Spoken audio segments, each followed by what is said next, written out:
I recently created this video to discuss the concepts of force and pressure for high school students. Let me walk you through the process I followed for the same. I decided to go through the textbook first to understand the level and scope covered for this concept. There are many sub-concepts or related concepts covered in this chapter.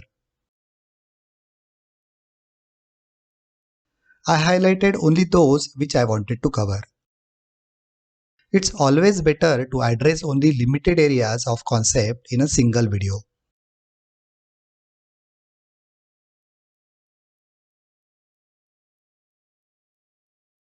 Once the scope is finalized, I decided to write a script for the same.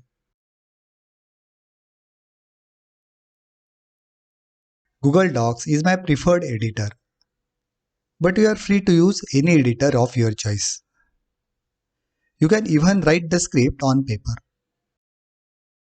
I normally write one sentence on a separate line. This gives me enough space to write comments, notes afterwards. I can use this empty space for rough storyboarding as well. Script writing can be iterative. Normally, it doesn't happen in one go. It's better to do research in parallel on the net and understand how others have approached this particular concept. You can view videos on the topic and read reference books on the same. After reviewing the script couple of times, I decided to cut these lines. Hence, highlighted those in red. I also added some comments on specific keywords. These are the inputs which I will use for recording as well as editing.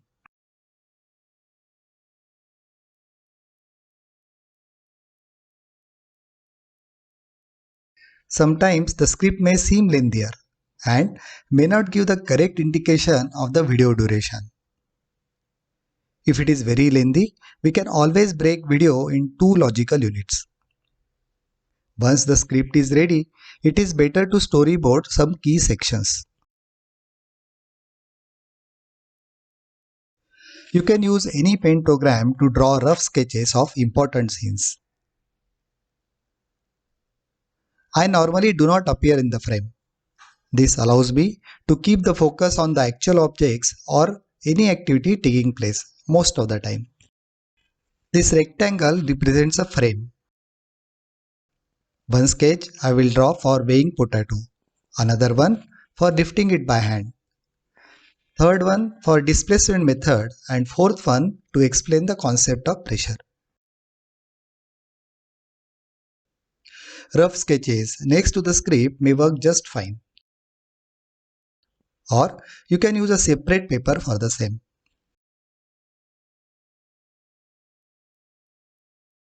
Sketches just give you the idea. They don't have to be really nice looking. Drawing the sketch will give you some idea of how the shot will look like during the actual recording. 4 or 5 sketches are enough, one for each major section. Most of the time, activity is shot from the front or from the top. I will not cover the actual recording sequence for this activity. I used my DSLR camera instead of a phone camera for shooting this script, but it should not matter. Narration is recorded with the help of a voice recorder app on my desktop. I can use the same in my editing phase. Let's look at the file organization. Under the main folder, subfolders are created for various categories. Audio folder contains recorded narration and background music. Graphics folder contains shapes and formulas to be used during an edit phase. I normally use Inkscape software for that. Lactometer folder contains footage taken during my visit to nearby dairy unit. Media contains all the photos and videos captured during the activity. Videos and photos to be used in the project are numbered as well as named properly with description.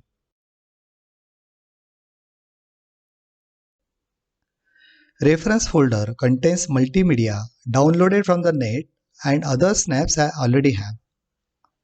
These will be referred to in the video as well. The size of all the combined footage is around 10 GB. Now let us review the project setup in DaVinci Resolve, the video editing software.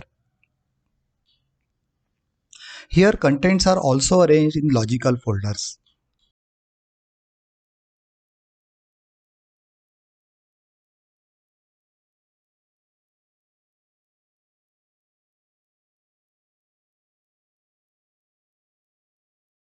Main timeline has 5 video tracks and 3 audio tracks.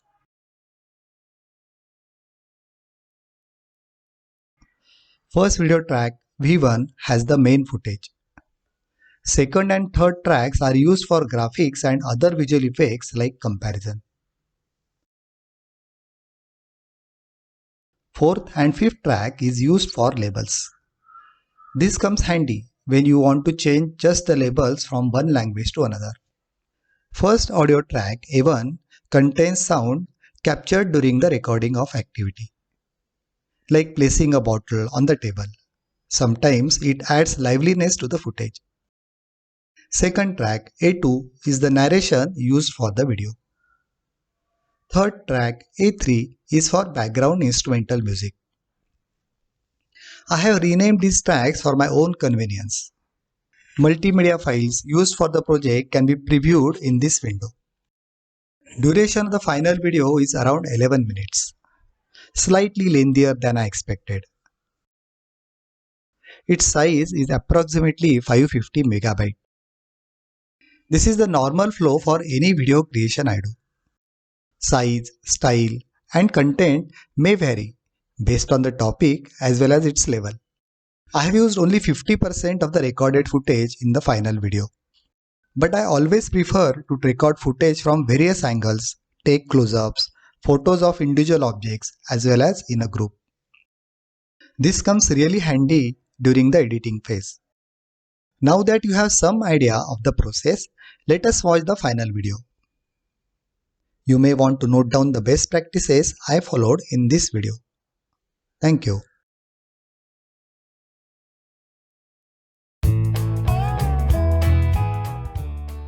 Let us place this potato on an electronic weighing scale. 100 gram. But what is 100 gram? Weight or mass? Though related, they are actually quite different. Wrapper on this soap bag reads 300 grams. But how do you know the mass of an object if there is no label? You can compare these objects with known mass. Like this fruit vendor. He is balancing 1 kilogram of known mass with a set of apples. If I release this potato, it falls down. This is due to the force exerted on it due to gravity. If I hold this potato in my hand like this, I am applying some force to support it or to prevent it from falling down. The weight of an object is a measure of the force exerted on the object by gravity or the force needed to support it. The SI unit of weight is Newton. We can visualize 1 liter of milk or 1 kilogram of fruits. But how about 1 Newton? How much force I am using to hold a potato? As per the formula, we can calculate this as mass m multiplied by g, which is acceleration due to gravity. 100 gram means 0.1 kilogram. Value of g is 9.8 meter per second squared. Multiplying this comes out to be 0.98 Newton, which is approximately 1 Newton. If potato's mass is 102 grams, then we will need exactly 1 Newton force to hold it. But we can approximate 100 grams as 1 Newton in general. We use regular balance to measure mass. But how about weight? We can use spring balance for the same. It has markings on it to find out mass as well as weight.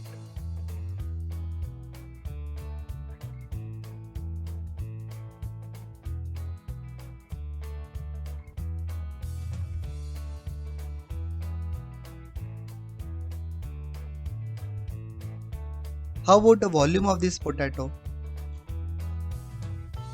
We will use a displacement method for the same.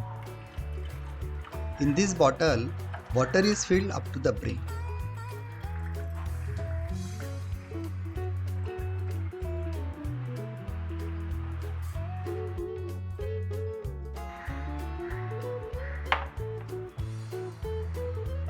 When potato is lowered with the help of a thread, water spills out. Approximately 92 milliliter of water came out of the bottle.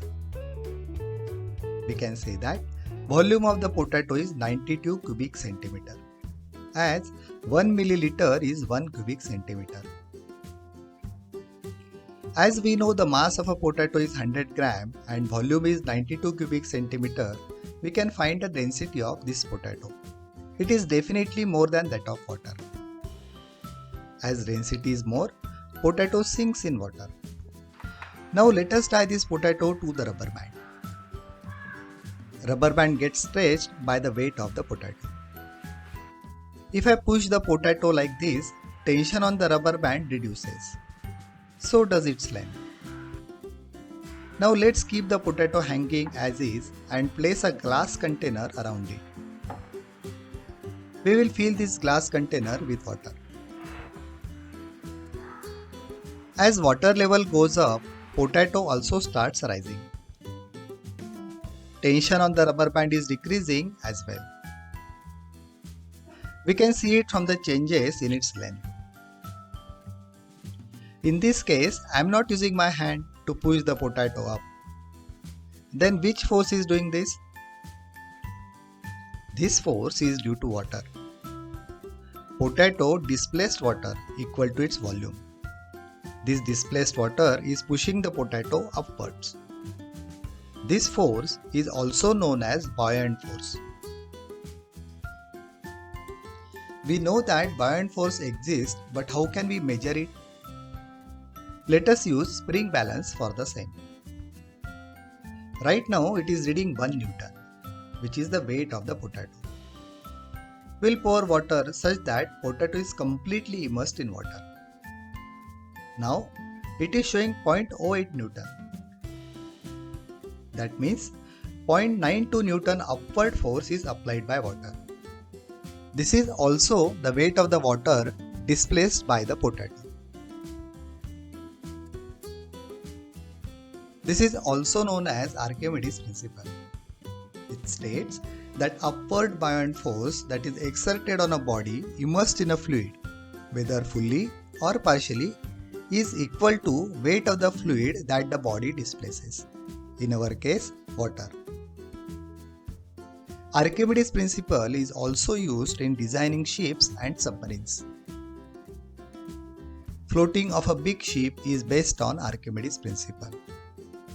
Lactometer used to check the quality of milk is based on Archimedes' principle. I decided to visit local dairy to find out its usage. When immersed in water, lactometer floats with a 0 mark visible. Sample from the milk supplied by local farmers is taken in a small jar.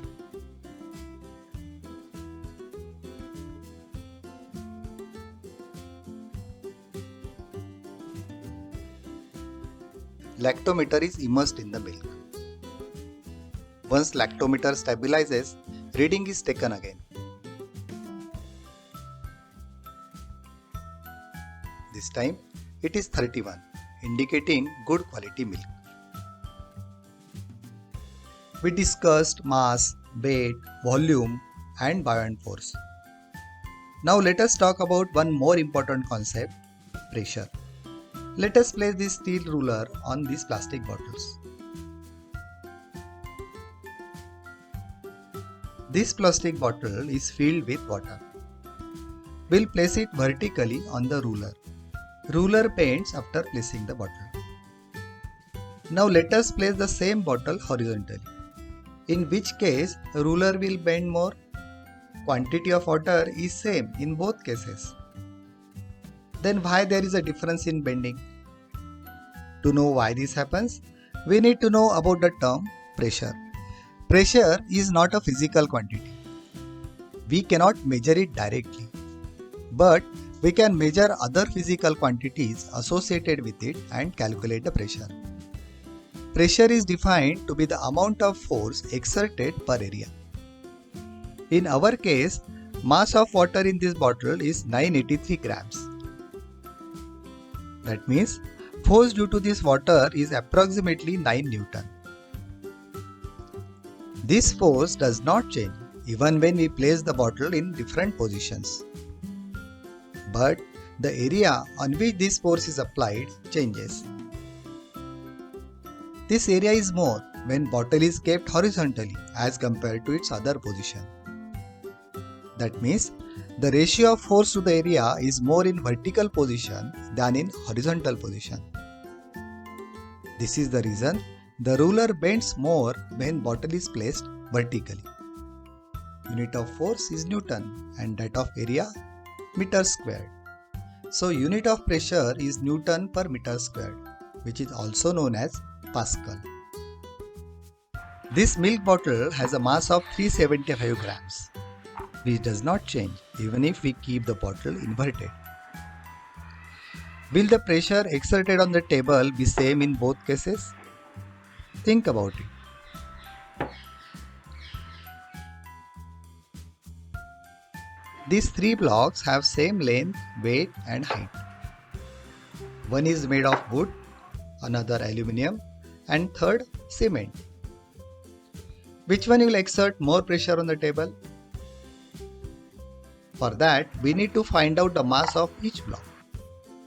Wooden block is 96 grams, cement is 209 grams and aluminium is 344 grams. So the force exerted by each block is approximately 1 Newton, 2 Newton and 3 Newton. Area in contact with the table for each block is the same. We can say that pressure exerted by aluminium block is more than other two blocks. Let us take these soap cakes. All cakes have same mass, 100 gram, and weight 1 Newton approximately. But length, width and height is not the same. If I place these three cakes in three different positions on the table, in which position the pressure exerted on the table will be more? For that, you will have to find out the area in contact with the table for each position and then calculate pressure exerted by the soap. We discussed important concepts such as force and pressure. Do find out how these concepts play a role in everyday things you interact with. Thank you.